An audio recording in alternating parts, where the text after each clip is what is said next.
Please बैठ जाओ, बैठो। आपस में बात नहीं, प्लीज प्लीज आप बैठो, बैठो प्लीज प्लीज, आपस में बात नहीं, आपस में बात महोदय, प्लीज। आप चेयर को संबोधित करें, हमने नहीं चेयर को संबोधित करें। सभापति महोदय, प्लीज आप चेयर को संबोधित करें। सभापति महोदय, आज देश के लिए गौरव का दिन है। देश के आम मुसलमान के लिए, देश के गरीब मुसलमान के लिए, देश के पसमानदा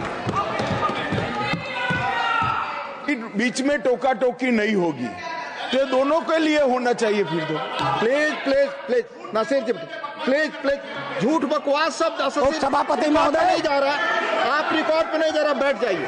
उप सभापति महोदय, आज का दिन गरीब मुसलमानों के लिए, पसमानदा मुसलमानों के लिए, तलाकशुदा महिला बहनों के लिए, विधवा महिला बहनों के लिए, अनाथ बच्चों के लिए आज ऐतिहासिक दिन है। एक क्रांतिकारी परिवर्तन आने जा रहा है। पूरी की पूरी इस गरीब समाज, मुस्लिम समाज की आर्थिक और सामाजिक व्यवस्था में यह वक्फ अधिनियम क्रांतिकारी परिवर्तन लाने जा रहा है।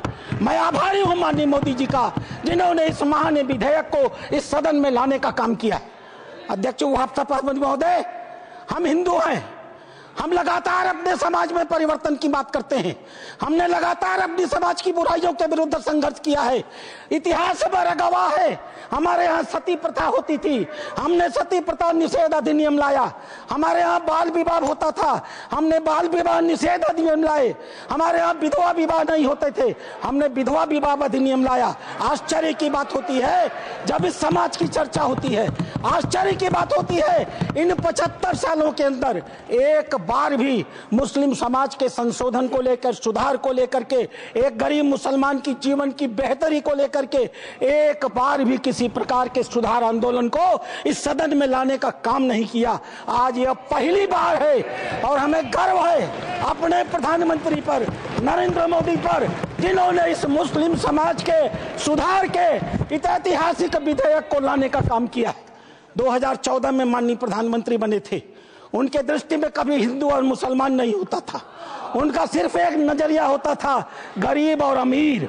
आप गौर कीजिएगा, यह सदन गौर करेगा। हम जनधन योजना लेकर के आए, 42% लाभार्थी मुस्लिम थे। हम प्रधानमंत्री आवास योजना लेकर के आए, 31% लाभार्थी मुस्लिम थे। हम उज्ज्वला योजना लेकर के आए, 37% लाभार्थी मुस्लिम थे। हम मुद्रा योजना लेकर के आए, 36% लाभार्थी मुस्लिम थे।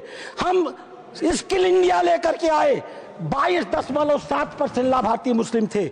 हमने प्रधानमंत्री एम्प्लॉयमेंट गारंटी प्रोग्राम चलाया, अध्यक्ष महोदय 70% अधिक मुसलमानों ने उस योजना का इस देश में लाभ लिया। मेरे पार्टी की बैठक है, मुझे बताना नहीं चाहिए, लेकिन मैं कहूंगा, माननीय प्रधानमंत्री इसी बाल योगी सभागार में हम सारे सांसदों की बैठक ले रहे थे। उन्होंने क्या कहा हमसे? उन्होंने कहा, लोग कहते हैं कि मुसलमान भाजपा को वोट नहीं देते। आपको याद होगा मित्रों, उन्होंने कहा नहीं, ये गलत है, देते हैं। और अगर मान लिया जाए कि नहीं देते हैं तो इसका मतलब क्या है? क्या वो देश के नागरिक नहीं है? क्या उनके काम नहीं होने चाहिए? क्या उनका विकास का काम नहीं होना चाहिए? हम सारे सांसदों को उन्होंने मीटिंग में कहा, अपने काम को करते समय कभी हिंदू और मुसलमान न करना, विकास की धारा सारे समाज पर समान रूप से पहुंचाने की बात कही। उन्होंने दूसरी बात कही, मैं पूरे देश को 2047 में विकसित भारत का सपना दिखाता हूं।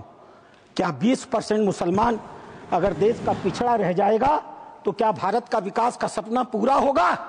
नहीं। हमें भारत के विकास का मतलब है 20% मुसलमान के विकास की भी योजना बनानी है। यह कल्पना माननीय प्रधानमंत्री ले सकते हैं। आजादी के 75 सालों के अंदर इस कल्पना को लेकर इस देश में कोई नहीं आया था। और तीसरी बात उन्होंने कही, सरकार के, और सबसे महत्वपूर्ण बात है, सरकार के स्तर पर सरकार जो कुछ भी कर सकती है मुसलमानों के जीवन की बेहतरी के लिए हम करने का प्रयास करेंगे। लेकिन मुस्लिम सामाजिक संस्थाओं की भी रोल होनी चाहिए।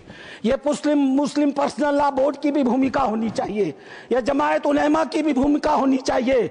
यह वक्फ कमेटियों की संपत्तियां जो पड़ी हुई हैं उनकी भी मुसलमानों की जिंदगी को बेहतर करने में भूमिका होनी चाहिए। यह बात आज की नहीं थी, ये लोकसभा चुनाव के 6 महीने पहले की बात है अध्यक्ष महोदय।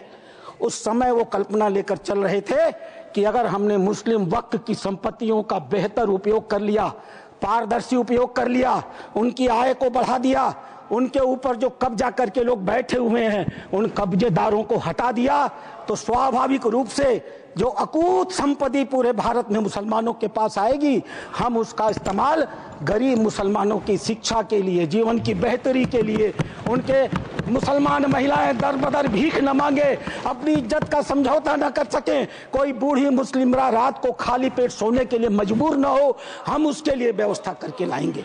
और वस्तुतः अध्यक्ष महोदय, वक्फ अधिनियम की जो ही माननीय गृह मंत्री ने घोषणा किया, पूरे देश में तूफान आ गया। आश्चर्य होता है, वक्फ की घोषणा भी नहीं हुई, कानून सामने भी नहीं आए, विरोध शुरू हो गया। तुम्हारी मस्जिदें कब्जा कर ली जाएंगी, तुम्हारे दरगाह कब्जा कर लिए जाएंगे, तुम्हारे कब्रिस्तान कब्जा कर लिए जाएंगे, तुम्हारे मदरसे कब्जा कर लिए जाएंगे। मैं एक पत्रक लेकर के अध्यक्ष महोदय आया हूं। केरल और कर्नाटक की एक आतंकवादी संस्था है PFI, माननीय गृह मंत्री को आभार प्रकट करता हूं, उन्होंने बैन किया है। PFI की एक दूसरी संस्था है SDPI। आज SDPI, मेरे पास पर्चे हैं, मैं गृह मंत्री को सौंपूंगा और आपको भी दूंगा।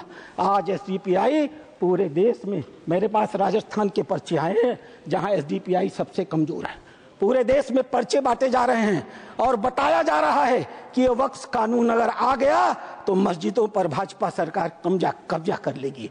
आखिर क्यों?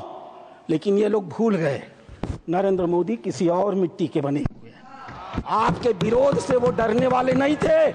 आप चाहे जितना भी विरोध करते, वो मजबूती के साथ एक आम गरीब मुसलमान, एक दलित, एक पिछड़ी महिला, एक अनाथ महिला, एक तलाकशुदा महिला, अनाथ बच्चों के साथ खड़े होने वाले थे और इसीलिए वो मजबूती से विधेयक लेकर के आए।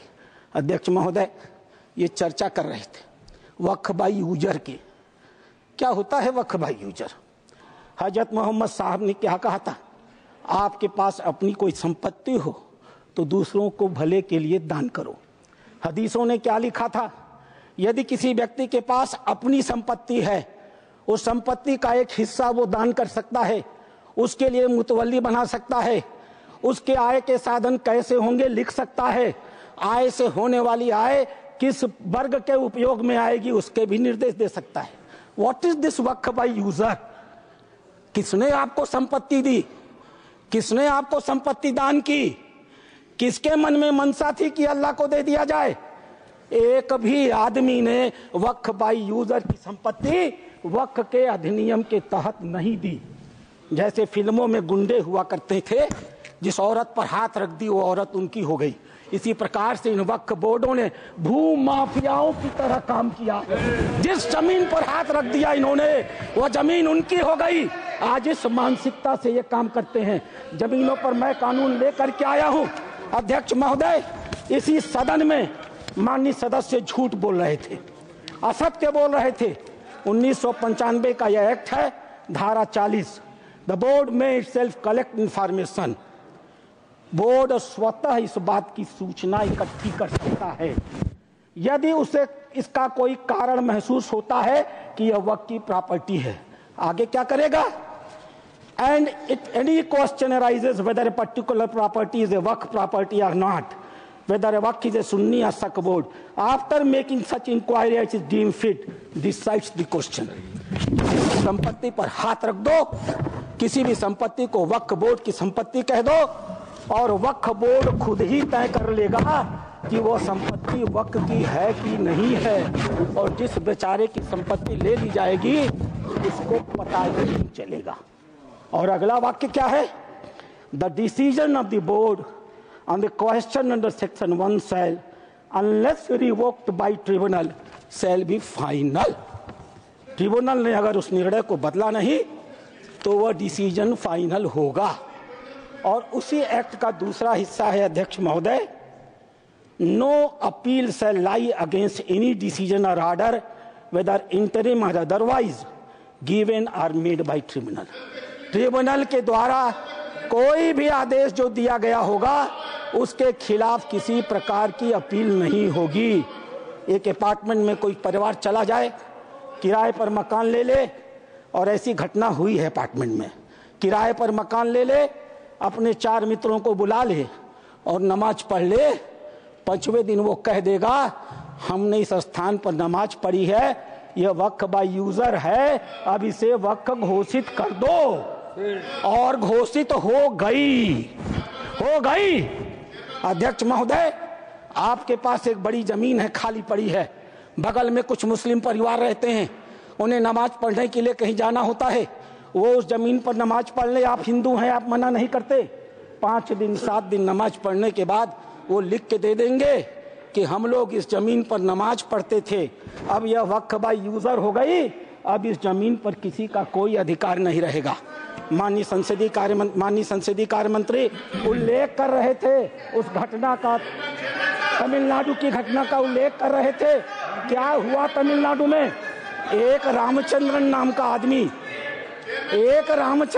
का आदमी अध्यक्ष महोदय, वह व्यक्ति अपनी लड़की की शादी के लिए अपनी जमीन बेचना चाहता था।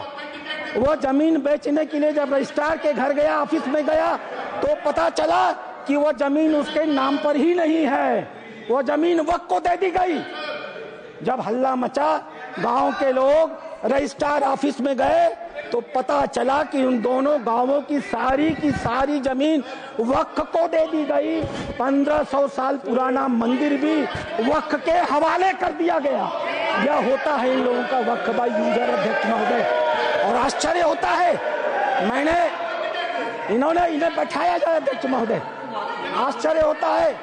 मैं भी जेपीसी का मेंबर हूँ, ये भी जेपीसी के मेंबर है, ये गवाह है इस बात के।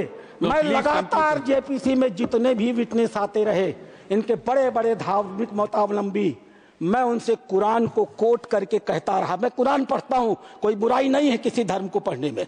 मैंने कुरान को कोट करके कहा कि मौलवी साहब ये तो बताओ कि इस कुरान में या किस हदीस में यह लिखा है कि अगर हमने कोई संपत्ति दान नहीं की तो तुम उसको वक्फ बाय यूजर मालिकाना मान लोगे। किसी के पास एक भी मेरे सवाल का जवाब नहीं था। इन लोगों ने क्या किया मालूम है? वो जो ओवैसी साहब वहां बैठते हैं ना, उन्होंने मेरा नाम रख दिया मौलाना डॉक्टर राधा मोहन अग्रवाल।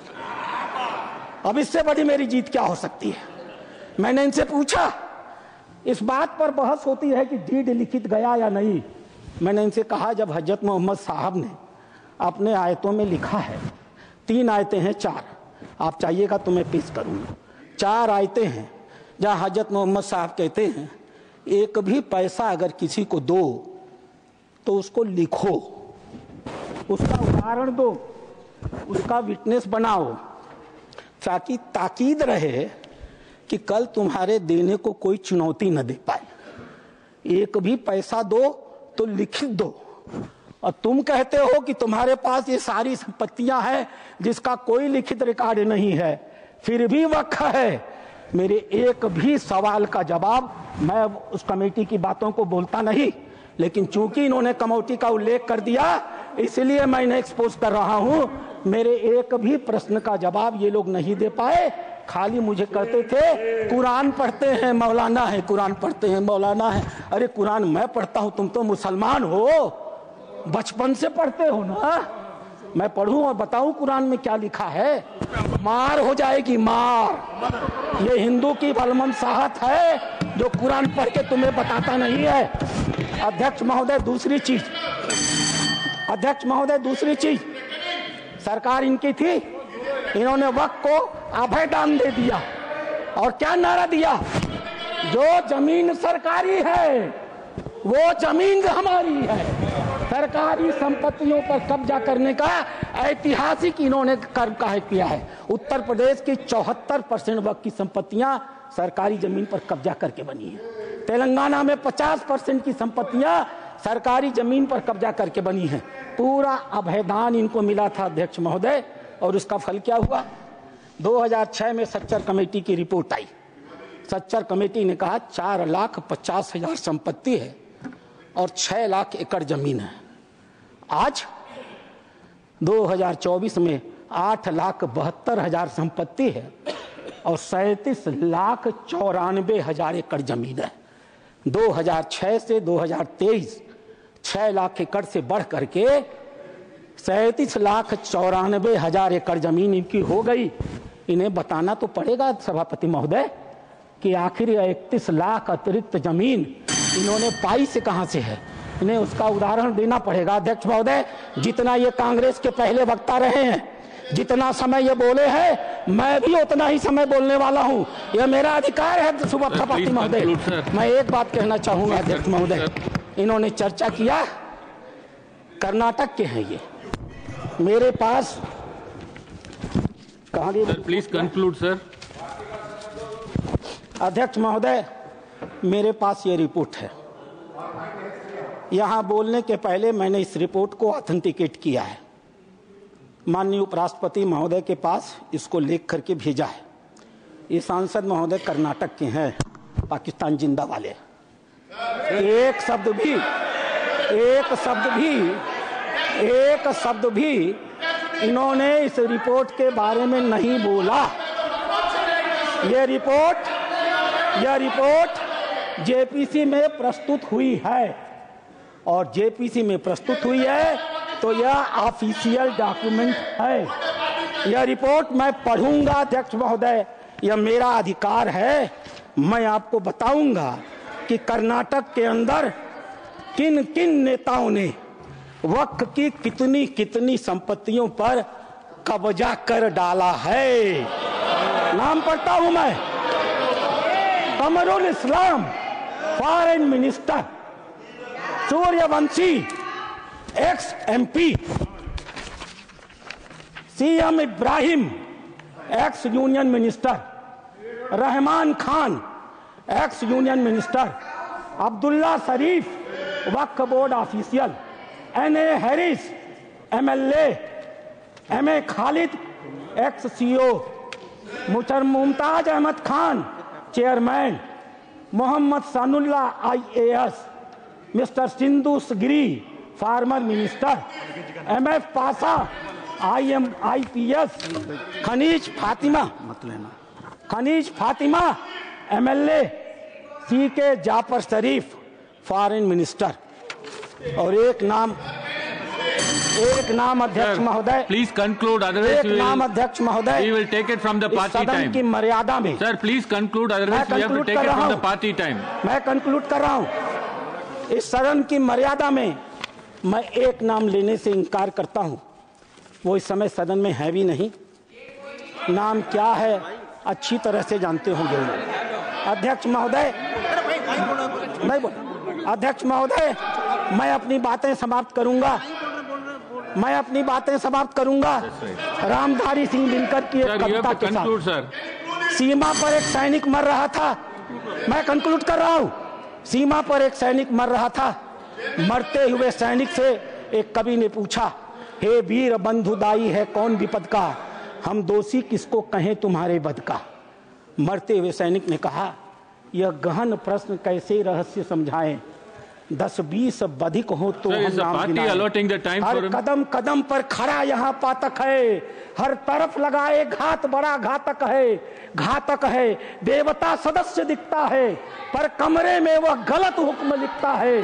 जिस पापी को गुण नहीं गोत्र प्यारा है, समझो उसने ही हमें आज मारा है।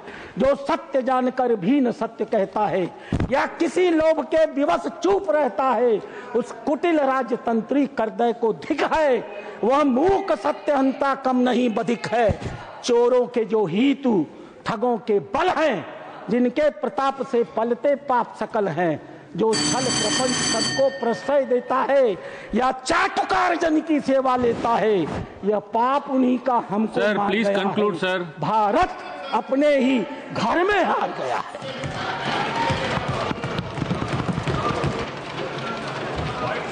I call upon the next speaker, Mohammad Nadimul Haque.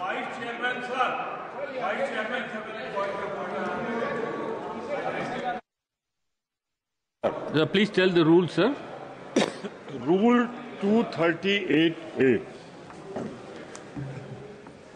मैंने बहुत ही विनम्रता से इंतजार किया और सदन में जो एकेडमिक डिस्कशन चल रहा है ये चले शांतिपूर्वक। इस पे मैं एक बात सिर्फ आपको 238 पे कोई सदस्य किसी अन्य सदस्य के खिलाफ सदस्य के विरुद्ध मानहानिकारक या अपराध में फंसाने वाले स्वरूप का कोई आरोप नहीं लगाएगा जब तक कि आरोप लगाने वाले सदस्य ने सभापति और संबंधित मंत्री को इसकी पूर्व सूचना दी हो, ताकि मंत्री को दिए जाने के प्रयोजन के विषय की जांच कर सके। मानवर परंतु सभापति किसी समय सदस्य को कोई ऐसा आरोप लगाने से मना कर सकेगा या आपकी राय में आए ऐसा आरोप राज्यसभा की गर्मी को घटाने हो वाला हो या आरोप को लगाने का कोई